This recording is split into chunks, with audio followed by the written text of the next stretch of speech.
Reads in part, quote, "We were disappointed with how little this meeting had to do with keeping our children safe and how much it had to do with an agenda to attack the Second Amendment."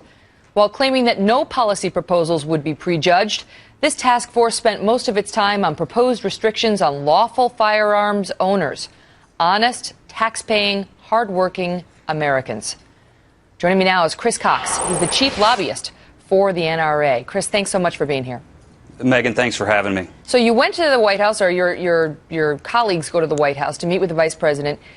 Obviously, as somebody who is, chiefly responsible for the 2004 assault weapons ban that was in place, Joe Biden, we all know where he stands. But what did you expect you were going to get there?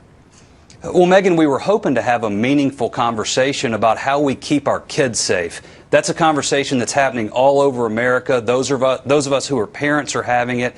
And we were hoping to have some meaningful discussion, but it became very clear very early that they weren't looking to hear from gun owners. They were looking to blame gun owners. And that's unfortunate because this is a very serious discussion. There's things that can be done, but our number one objective is to keep our kids safe. All right, that's what I want to pick up on with you. There are things that can be done.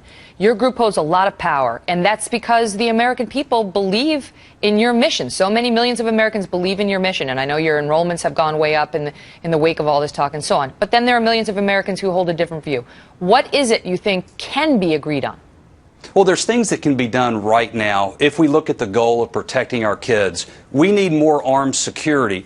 It was good enough for Bill Clinton. Bill Clinton supported cops in schools. If it's good enough for Bill Clinton, it should be good enough for President Obama. But, Megan, we also have to address the underlying problem and have an honest discussion about what works and what doesn't work. Gun control has been a failed experiment. Joe Biden pushed a gun ban through in 1994, and Bill Clinton's Justice Department said it had no impact on crime. So let's look at mental health. Let's look at a violent culture. Let's look at things that can really address the underlying problem. Then we can start making a difference in our kids' lives. Thank you for that correction. 94, and it was in place until 2004. All right, but what specifically? And clearly we need to look at the mental health system. I've said on this program many times that some are so focused on disarming the madman that they're not focused at all on how